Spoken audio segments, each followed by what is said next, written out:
Modern standardized testing has been utilized since the late 1920s. Why do we take these tests? With a rising number of students applying to both community colleges and universities, most schools are now requiring that all applicants complete standardized testing. Most popular standardized tests include assessments such as the SAT or the ACT. In fact, according to Scholastic, American students today are among the most tested students in the world. Studies show that students all combined in the United States take nearly 100 million tests each year. Standardized testing is good for learning, but it does not show the individual in schools' competency accurately. Many people need to test differently in order to accurately portray the information they know, and many people also have test anxiety, which makes it difficult to recall the knowledge they know to do good on a test. So what are the pros of standardized testing? Standardized testing is a metric for learning. So according to the Whitby School, when Whitby students are assessed through standardized testing, we gain a valuable metric we can use to check the quality of our curriculum. With exams created and given by an independent organization, standardized test scores are useful because they come from a neutral source and give us data that we can compare to other independent schools across the United States and with other international schools across the globe. Standardized testing helps pinpoint areas for improvement.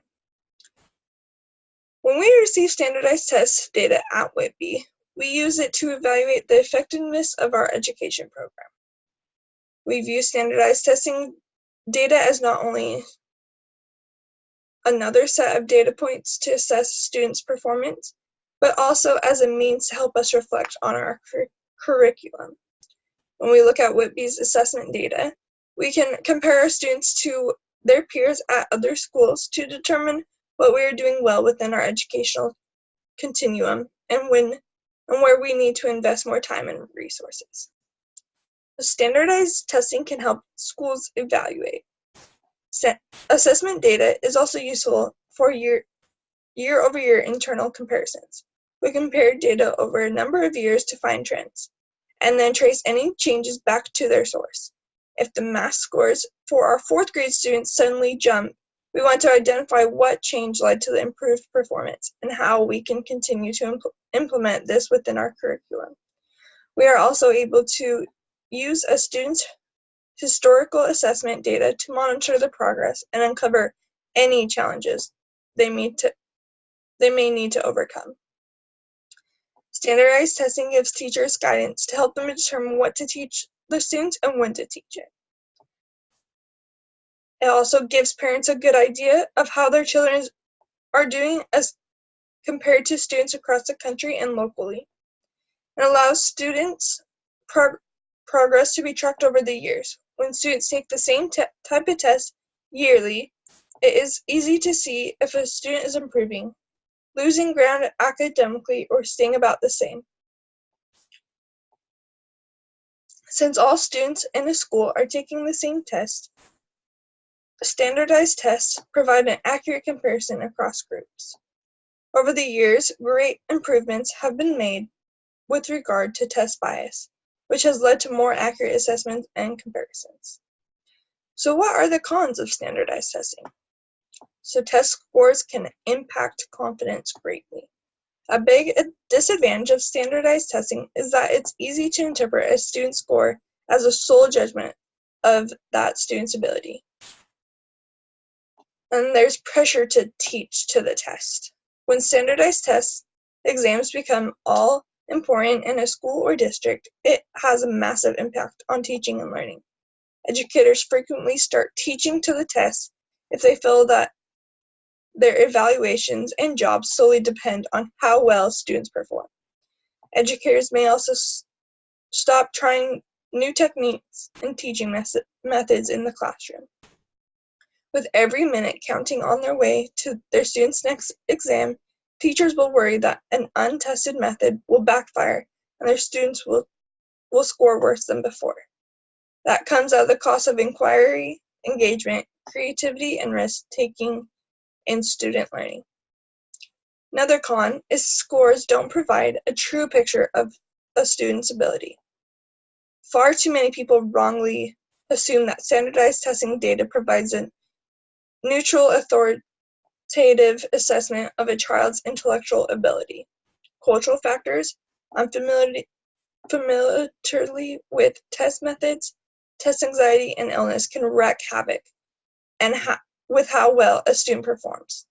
For that reason, it's important to dig deeper when looking at a student's test scores. Does a low score indicate a lack of knowledge about this subject or a problem with taking the standardized test? For example, an excellent writer could struggle with picking out the right answer in multiple choice grammar and punctuation tests. Yet the same student could excel at composing well thought out logical essays about the literature they read and enjoyed in class. It's also easy to assume that the students who score high in math are good at processing information and reasoning abstractly, but that's not always the case.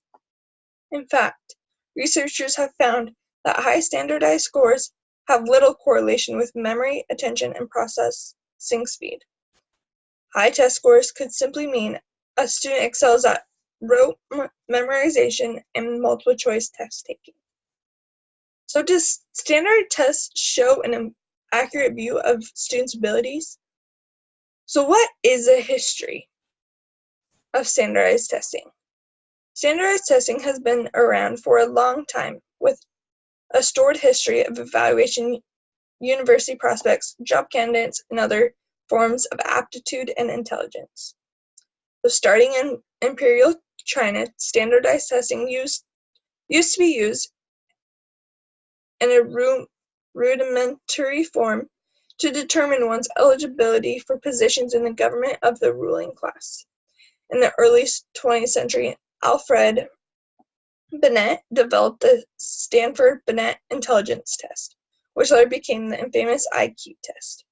Throughout World War I, the military used Army mental tests to determine the best positions for new recruits. And in 1936, IBM developed a system of automating test scores by scanning bubbled-in answers. The SAT that we know today was first introduced in 1926 by the College Board. It contained 350 questions covering areas like vocabulary, math proficiency, and analogs. Fairly similar to what modern students have to do.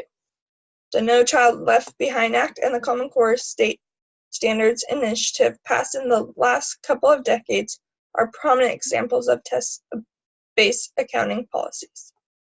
So there are many arguments in favor of standardized testing, and that it measures achievement for college readiness. Another one is it's a consistent assessment. So it's from year to year with the same type of questions that they will be able to know what it's more about. And then it's a teacher evaluation. It will make the teacher be evaluated on how well the students do to know if they taught them correctly. But then arguments against standardized testing practices that teachers are teaching to the test. They are not teaching anything else. They just want their kids to get a good grade so they still have their job and they have their pay. So they just teach to the test. They don't teach other techniques or anything. And then questions and answers. Standardized tests featured multiple choice or open-ended questions. Some tests combine both. Because answers are scored by machine, multiple choice tests generally have high reliability.